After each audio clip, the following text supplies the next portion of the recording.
y resultaba ser ya incongruente con una función ejecutiva, ¿no? Doctor Kotler, le pregunto ahora por la actuación de la primera dama. Bueno, ya todo el mundo lo ha dicho, siempre, siempre un jefe de Estado tiene a alguien detrás del trono. Se sabe en todos los regímenes que las mujeres, las esposas, las amantes, siempre tienen una participación en las decisiones políticas. Lo que generalmente sucedía es que se mantenían en la sombra, en un segundo plano, manteniendo las formas. Bueno, aquí se han roto las formas. Bueno, en un país en que no existe cuidado por las formas, una raya más al tigre no le debe hacer mucha mella. Lo que me sorprende realmente es el escándalo que se formaba. ¿Por qué no se forma escándalo por tantas otras cosas que suceden a diario en el país? Pero sí, pues, la primera dama... ¿Está siendo el primer mandatario? No tanto como eso, por supuesto, pero se excede. Se excede. Se excede y entonces crea una situación, una sensación bastante incómoda para el Ejecutivo en general. Cuando usted escucha a los ministros decir, no solo tiene el derecho, sino la obligación de opinar sobre los temas de Estado o los temas políticos, Bueno, ¿qué siente sobre ella y qué siente sobre ellos? bueno, sobre ella que se excede, como le he dicho,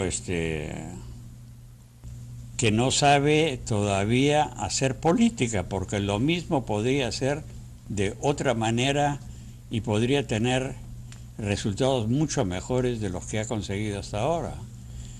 De ellos, bueno, subordinación y no se olvide que en un orden tecnocrático también figura la jerarquía de manera muy clara. ¿Se puede comparar a Nadine Heredia con Esparza o Montesinos? No, ni Esparza ni Montesinos se excedían, sabían mantener las formas. Es decir, No hablaban tanto en público, hacían. la posición entonces de la primera dama es, aunque la palabra suene fuerte, algo torpe, Sí, claro que sí, ¿sí? claro. Y con consecuencias negativas para ella y para sus propósitos. Y para su esposo. Ah, bueno, eso es obvio. ¿Perdió autoridad ya el presidente? ¿Perdió legitimidad? ¿Perdió credibilidad? Bueno, en general la credibilidad de los gobiernos en el Perú hace mucho tiempo que han perdido notoriamente el apoyo ciudadano, pero tanto como que ha perdido legitimidad, no, ¿Todavía? no.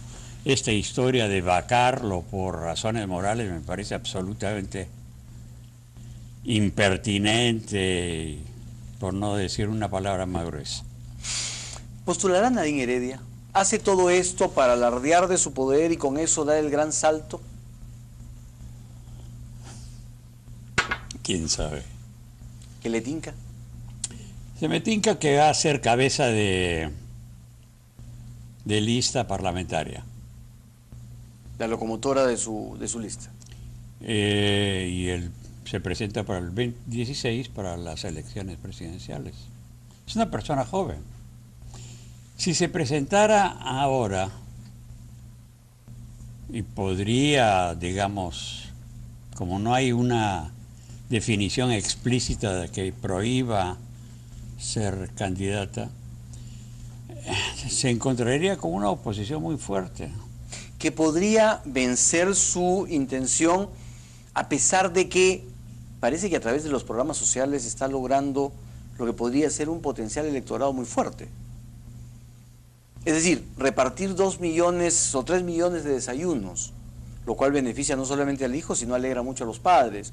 Repartir dinero a través de juntos, repartir becas a través de beca 18, pensiones a través de pensión 65, alegra mucho a familiares que están alrededor de los beneficiarios. Sí. Y ese es un bolsón de votos importante. No sé. ¿No? No sé. ¿No es clientelismo que da rédito electoral? No es clientelismo porque no hay campaña política alrededor de eso. Es diferente con el caso de Lula. Usted tenía un partido que le hacía saber quién era el que le entregaba los programas sociales. Aquí no existe un programa político, no existe una acción política que acompañe la entrega de esos beneficios sociales. ¿Y la acción política no podría venir después? Si no me eliges y eligen a otro, ¿te van a quitar todos estos beneficios? Puede ser, claro, podría. Digo que esa es una oportunidad para usarlo como programa político, sí, pero hasta donde puedo ver, no existe. Ella viaja de vez en cuando por diferentes lados, hace entrega de servicios, pero no es una organización la que está detrás de ella con la que pueda armar un artefacto político. ¿Por estrategia, por dificultad para armarlo? Es decir, ¿por acción o por omisión? Son antipolíticos. ¿No creen en esas estructuras? No, porque si es que tienen que hacer una organización, se van a encontrar con oposición internamente, van a tener que negociar, va a haber un montón de gente que los fastidie, que si entonces preferible no tener nada de esas cosas y tomar decisiones simplemente. ¿A eso no los hace débiles al momento de gobernar? Pero por supuesto. ¿Y por eso dan vueltas entre las mismas personas? Pero por supuesto, pero claro. Esa es la debilidad que tiene el Perú en no tener partidos políticos. Y va a ser bien difícil que los tenga. Porque todo el mundo piensa eso. Yo llego al poder y mando. Digo qué y que se haga. Como si se pudiera. Esa es una mentalidad típicamente tecnocrática que se olvida de que existe gente con intereses, con pasiones, con curiosidades particulares. Vamos a entrar al tema tecnocrático, pero antes me gustaría preguntarle, si tuviera que comparar a los que se llamaron ministros secretarios de Alan García y a estos ministros, ¿cuáles son peores? Peores.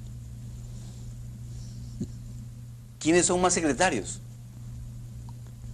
Bueno, es que los tecnócratas se pueden ponerse de acuerdo para organizar un plan de trabajo, como el que hizo Boloña, como hicieron todos los asesores técnicos del gobierno de Fujimori que ahora fungen de demócratas. Pero ahí había un plan de trabajo. Acá todavía no ha habido un plan coordinado. Ministros que no se conocen entre ellos, ministros que no han hablado entre ellos todavía. Entonces ahora, si es que el diseño tecnocrático de algunos 5 o 6 ministerios se lleva a cabo, puede ser con que haya una coordinación para llevar a cabo un plan de trabajo.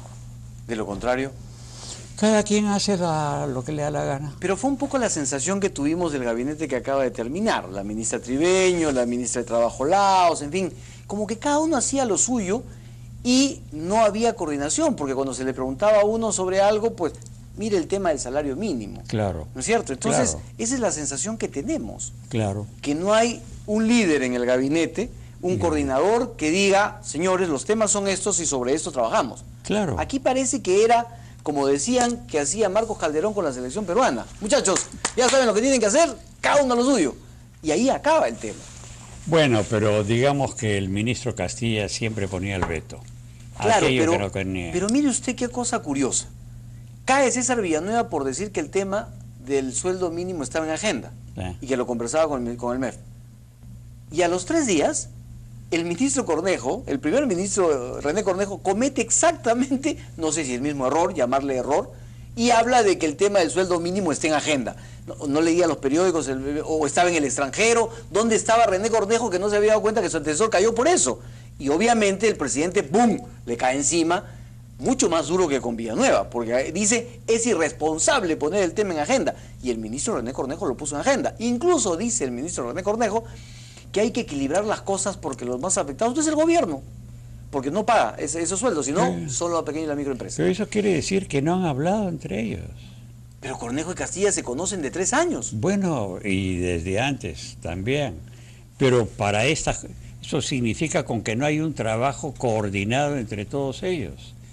Por eso la pregunta es si es que a partir de ahora, en que está Gessi, está Cornejo y todos ellos van a ponerse de acuerdo para hacer un plan de trabajo coordinado y para coordinar de alguna manera las cosas que van a decir. Es decir, cuando no hay liderazgo,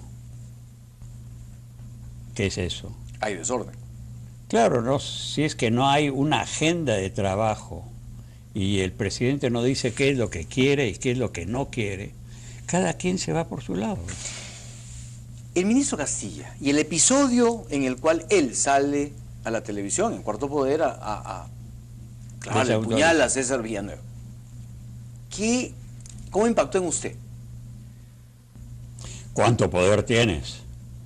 Eso fue lo que pensó. Claro, es decir, una demostración más que si es que no tienes la capacidad para hacer cosas, sí tienes mucha capacidad para que no se hagan determinadas cosas. ¿Y tiene más poder que el presidente? ¿Quién maneja a quién? ¿Quién usa a quién? Bueno, en determinadas cosas, indudablemente que Castilla y su equipo son los que marcan la pauta. Ya me imagino que frente a lo de Repsol, una de esas cosas, debió haber ido y armarle un cuadro catastrófico y entonces que el presidente automáticamente se retracta o se echa para atrás. Porque esa es la pregunta que yo he escuchado a muchos. Es decir, Nadine Heredia tiene como su principal alfil a Luis Miguel Castilla. Y otros dicen, Luis Miguel Castilla aprovecha de su poder para manejar a la primera dama, ¿sí? y ella cree que manda. ¿Cómo es? Ambos se cree. Hay un complemento ahí. Cada quien hace lo suyo. El ministro Castilla hace como que cumple las órdenes del presidente y él crea un escenario para hacer las cosas que él quiere hacer y evita lo que quiere evitar lo que quiere evitar. La pregunta es si es que a partir de ahora va a tener la iniciativa para hacer lo que él quiere hacer. Y la otra pregunta es si a partir de ahora este triunvirato es indisoluble. Claro, vamos a ver, pues, no, uno no puede, porque puede con todo este pequeño grupo de ministros, puede coordinar y a llevar a cabo determinados tipos de tareas, más allá del presidente. ¿A pesar del presidente o no, a sin pesar oposición del presidente? Sí, el presidente se toma en cuenta determinadas. ¿A veces lo siente usted ausente al presidente? A veces, bastantes veces. Bastantes veces. Claro. René Cornejo. Juan Sepúlveda ha dicho que está pintado en la pared. ¿Concuerda usted con él? Otros dicen que es un ministro obsecuente, que es las candidaturas lo han pues pintado de mil maneras. Yo creo que es un tecnócrata que ha tenido relativamente éxito en sus funciones de ministro, que es muy popular en el interior del país porque entrega dinero para las obras de saneamiento. No sé cuánto de eficiente tiene ese ministerio. Tiene la virtud de que no se ha hablado mucho de él, cosa que en el Perú es... Ya lo han dejado trabajar tranquilamente. Está desde el principio y ha venido de todos los otros gobiernos anteriores. Siempre ha logrado surfear todos los problemas. Entonces de repente podemos tener un primer ministro que flote, que se deslice con habilidad. Vamos a verlo. Y que dure porque no se enfrenta ni enfrenta problemas. Vas a ver, aparentemente sabe capear los problemas y hacerse el muertecito. Pero y cuando quiso estar vivo en el tema del salario mínimo, lo volvieron a matar. Claro, pero le dijeron que se ponga... en posición de muertito. Claro. El gobierno comete un error en cerrar la puerta a tratar el tema del salario mínimo después del aumento de los ministros. Mire, el aumento la manera en que se ha hecho es tan increíblemente torpe que uno se pregunta si es que no tienen sentido común. ¿Por qué? Porque usted podía haber logrado eso sin crear el escándalo que ha creado. Podía haber hecho aumentos paulatinos, paralelamente con aumentos a las enfermeras, a los médicos, a los maestros. Usted podía haberlo hecho de muchas maneras, incluso como para justificar la necesidad de aumentar los sueldos del personal técnico del gobierno. Pero yo pues le digo, esto es un pensamiento y una forma de actuar tecnocrática. Las cosas se hacen así, me olvido de que existe gente, que hay otros. Yo hago las cosas como yo creo que se deben hacer. Y esa insensibilidad es lo que evita que se ponga en discusión, por lo menos en la intención, el tema del sueldo mínimo. Pero por supuesto. ¿Es una torpeza hacerlo, cerrar el camino? Por supuesto. ¿Y por qué el presidente dice es irresponsable poner en agenda el tema? Porque el señor Castilla le ha dicho que cualquier cosa. ¿Lo ha asustado? Le ha asustado porque eso aumenta la informalidad. No existe ninguna evidencia sobre eso. Eso aumenta la informalidad.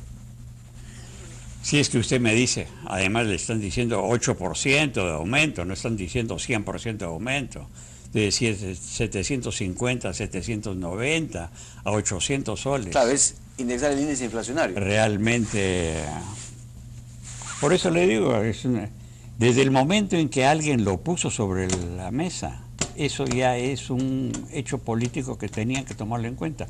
Aun cuando el señor Villanueva lo hubiera hecho por su cuenta y riesgo, el presidente tenía que asumirlo y hacerlo suyo.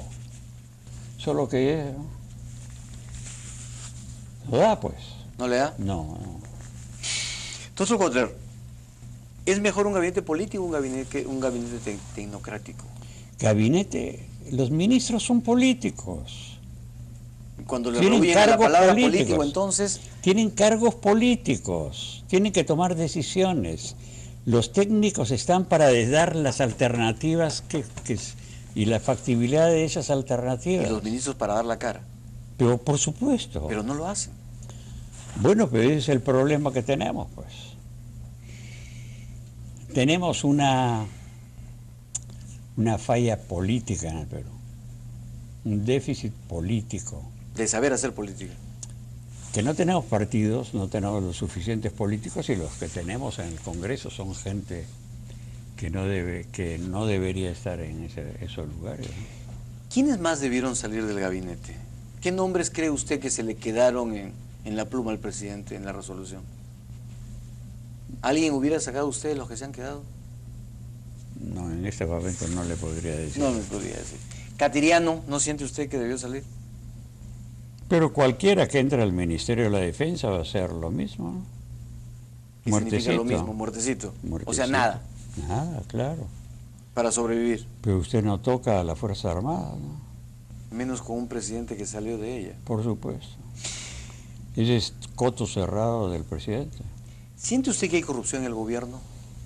Bueno, eso es un dato interesante. No hay ningún rumor de corrupción en las altas esferas. El caso López Meneses, el caso Uribe, el caso... No son para usted todavía suficiente indicio de que exista corrupción. ¿No? Es decir, se dice tantas cosas, pero no tenemos ningún escándalo como podíamos haberlo tenido durante el gobierno de García con determinados personajes, ¿no? Que hay corrupción es muy probable, no lo pongo en duda, pero no se ha escuchado de un determinado ministro en que usted pueda decir que está involucrado en actos de corrupción. Más bien, el caso de Cornejo es que hay dudas acerca de las funciones que ha cumplido él anteriormente, pero en fin. ¿El nombramiento de Carmen Omonte lo sorprendió?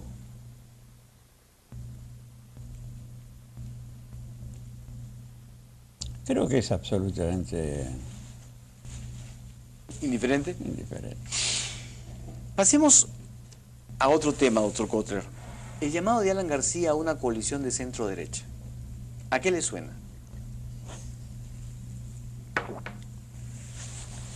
Todos están llamando, vengan conmigo. Kuczynski llama, vengan conmigo, y Alan García también quiere que vayan con él. Él ya se da cuenta con que no tiene partido, ¿verdad? ¿Cree usted que el APRA no es el mismo ya? No, ya acabó.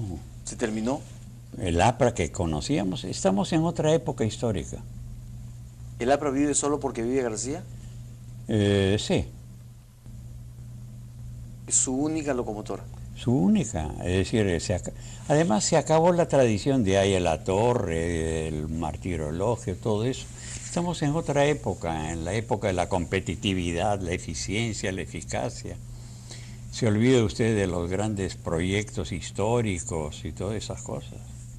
Es el discurso del APRA ya no tiene audiencia. No, el discurso ¿cuál es el discurso de Alan? Ahí hay 500 que se están llevando mucha plata, la burocracia dorada. Son cuestiones muy inmediatas de la situación. Pero no existe un proyecto histórico como hubiera sido una idea de los años 85. Aquí se trata de administrar las cosas. Alan García siente que este gobierno ha despilfarrado lo que él pudo lograr. Bueno, Alan García siempre va a pensar que él podría haber hecho mucho mejor cualquier cosa que cualquier otra persona haga. Y eso no es cierto. No, pues sí. el ego que tiene él. ¿Usted ha leído sus libros? Es una cosa así impresionante lo que puede decir en esos libros. ¿Y usted le ve futuro a este llamado a una coalición de centro-derecha? ¿Es posible formarla en el Perú? Pero es que hay muchos centros derecha ahora. Entonces, la derecha es lo que prolifera. Y tenemos una izquierda que... Califíquela. Bueno, con lo de Venezuela. Eso le iba a preguntar. Me y parece por eso que es terrible, ¿no? cometieron un error enorme. Bueno, no cometieron un error, han dicho lo que son, ¿no? ¿Y qué son, doctor, a partir de eso? Nacionalistas autoritarios. ¿Anclados en el pasado? Absolutamente. ¿Fuera de la realidad? No, yo no creo que esté fuera de la realidad. Este es un país que tiene un escenario para un escenario populista muy serio. Pero dañino para el país, ¿o no? Sí, claro, pero no aparece todavía el líder carismático que podría movilizar a las masas. Todo proyecto nacionalista, autoritario, populista, se propone hacer una democracia social por la vía autoritaria. Siempre.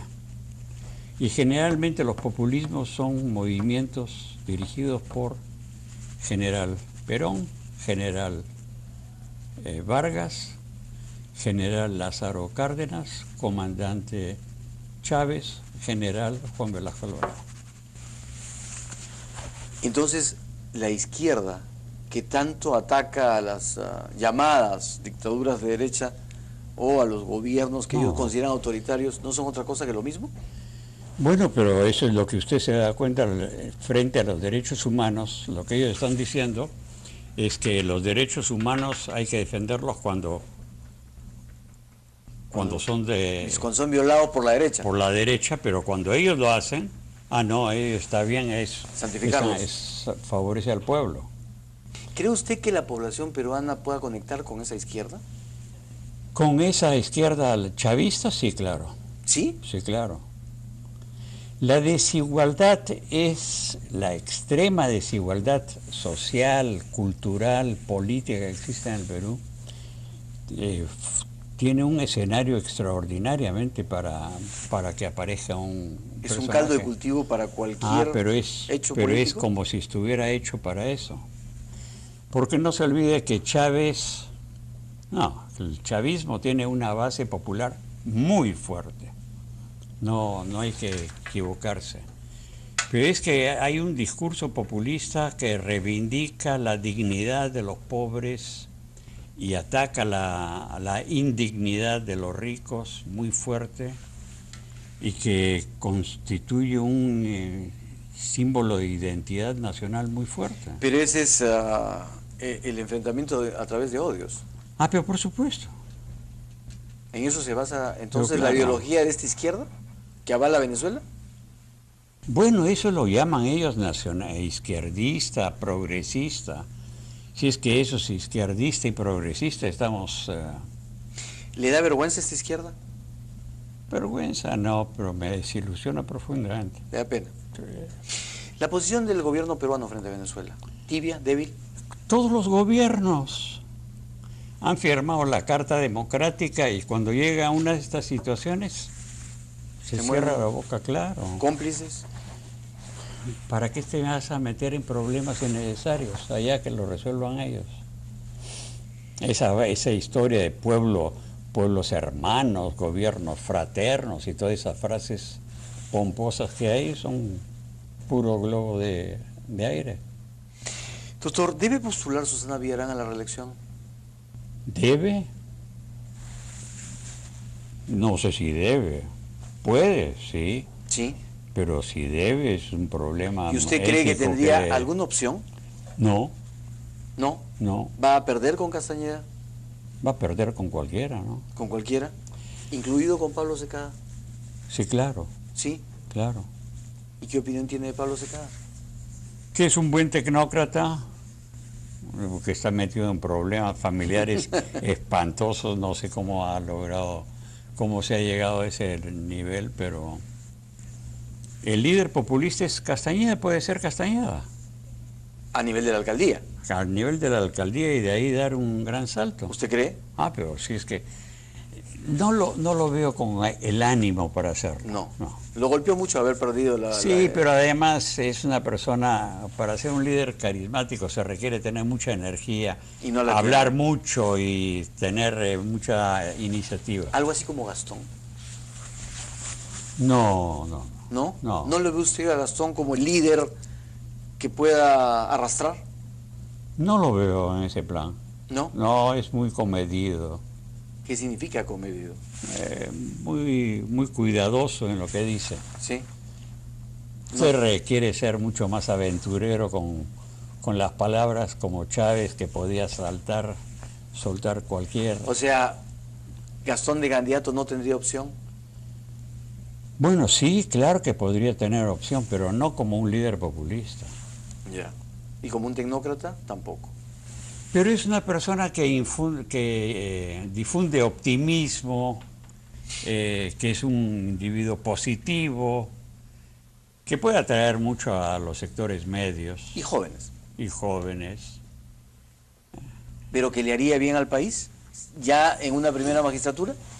¿Como presidente? Mire, mientras usted no tenga un aparato burocrático y no tenga un aparato político, ninguna persona, por genial que sea, puede gobernar bien. Y Gastón no lo tiene. Nadie lo va a tener. ¿Nadie en el Perú lo puede tener ahora? ¿Ni No Kuczynski? hay aparato, no hay un sistema político en el cual fundarse. Y no el aparato burocrático que tiene el Perú es de una pobreza inconcebible. Entonces nuestro futuro no es muy... Bueno, pero ya sabe cuáles son los problemas. Entonces, la ley de servir, el aumento salarial para los técnicos, son los instrumentos que este gobierno ha encontrado para mejorar el aparato burocrático. ¿Y lo logrará? Eso se logra con mucho tiempo. Este gobierno no lo va a ver. No, pero la historia es quién comienza. ¿Y quién lo sigue? ¿Y quién lo sigue? Porque el problema en el Perú es que todos son adanes, pues, ¿no? El próximo gobierno se va a tirar abajo todo lo que es servir y va a comenzar nuevamente desde cero. Doctor, mi última pregunta. Ha dicho Absalón Vázquez que Keiko Fujimori no tiene ninguna experiencia. ¿Comparte usted la Si opinión? es que él lo dice, ¿La conoce? si es que él lo dice y él viene de las canteras apristas, fujimoristas, él sabe hacer política, él ha hecho política y tiene razones para enjuiciar a su colega, ¿no? Doctor, muchísimas gracias por su presencia en este programa. Muy amable. Muchas gracias. Ha sido la palabra del doctor Julio Kotler. Nosotros vamos a una pausa. Regresamos para saber lo que opina Víctor Andrés García Belaúnde sobre el premio. ¿Se puede comparar a Nadine Heredia con Esparza o Montesinos? No, ni Esparza ni Montesinos se excedían. Sabían mantener las formas. Es decir, No hablaban tanto en público, hacían. La posición entonces de la primera dama es, aunque la palabra suene fuerte, algo torpe. Sí, claro que sí. ¿Sí? claro, y con consecuencias negativas para ella y para sus propósitos. Y para su esposo. Ah, bueno, eso es obvio. ¿Perdió autoridad ya el presidente? ¿Perdió legitimidad? ¿Perdió credibilidad? Bueno, en general la credibilidad de los gobiernos en el Perú hace mucho tiempo que han perdido notoriamente el apoyo ciudadano, pero tanto como que ha perdido legitimidad, no. ¿Todavía? No. Esta historia de vacarlo por razones morales me parece absoluta a diario en el país. Pero sí, pues, la primera dama, ¿Está siendo el primer mandatario? no tanto como eso, por supuesto, pero se excede. Se excede. Se excede y entonces crea una situación, una sensación bastante incómoda para el Ejecutivo en general. Cuando usted escucha a los ministros decir, no solo tiene el derecho, sino la obligación de opinar sobre los temas de Estado o los temas políticos, Bueno. ¿qué siente sobre ella y qué siente sobre ellos? Bueno, sobre ella que se excede, como le he dicho, que no sabe todavía hacer política, porque lo mismo podría hacer de otra manera y podría tener resultados mucho mejores de los que ha conseguido hasta ahora. De ellos, bueno, subordinación y no se olvide que en un orden tecnocrático también figura la jerarquía de manera muy clara. Es decir, repartir 2 millones o 3 millones de desayunos, lo cual beneficia no solamente al hijo, sino alegra mucho a los padres. Repartir dinero a través de juntos, repartir becas a través de beca 18, pensiones a través de pensión 65, alegra mucho a familiares que están alrededor de los beneficiarios. Sí. Y ese es un bolsón de votos importante. No sé, ¿No? no sé. ¿No es clientelismo que da rédito electoral? No es clientelismo porque no hay campaña política alrededor de eso. Es diferente con el caso de Lula. Usted tenía un partido que le hacía saber quién era el que le entregaba los programas sociales. Aquí no existe un programa político, no existe una acción política que acompañe la entrega de esos beneficios sociales. ¿Y la acción política no podría venir después? Si no me eliges y eligen a otro, ¿te van a quitar todos estos beneficios? Puede ser, claro, podría. Digo que esa es una oportunidad para usarlo como programa político, sí, pero realmente impertinente, por no decir una palabra más gruesa. ¿Postulará a Nadine Heredia? ¿Hace todo esto para alardear de su poder y con eso dar el gran salto? ¿Quién sabe? ¿Que le tinca? Se me tinca que va a ser cabeza de lista parlamentaria. La locomotora de su lista. Y él se presenta para el 2016 para las elecciones presidenciales. Es una persona joven. Si se presentara ahora y podría, digamos, como no hay una definición explícita de que prohíba ser candidata, se encontraría con una oposición muy fuerte. Que podría vencer su intención a pesar de que parece que a través de los programas sociales está logrando lo que podría ser un potencial electorado muy fuerte. Y resultaba ser ya incongruente con una función ejecutiva, ¿no? Doctor Kotler, le pregunto ahora por la actuación de la primera dama. Bueno, ya todo el mundo lo ha dicho. Siempre un jefe de Estado tiene a alguien detrás del trono. Se sabe en todos los regímenes que las mujeres, las esposas, las amantes, siempre tienen una participación en las decisiones políticas. Lo que generalmente sucedía es que se mantenían en la sombra, en un segundo plano, manteniendo las formas. Bueno, aquí se han roto las formas. Bueno, en un país en que no existe cuidado por las formas, una raya más al tigre no le debe hacer mucha mella. Lo que me sorprende realmente es el escándalo que se ha formado. ¿Por qué no se forma escándalo por tantas otras cosas que suceden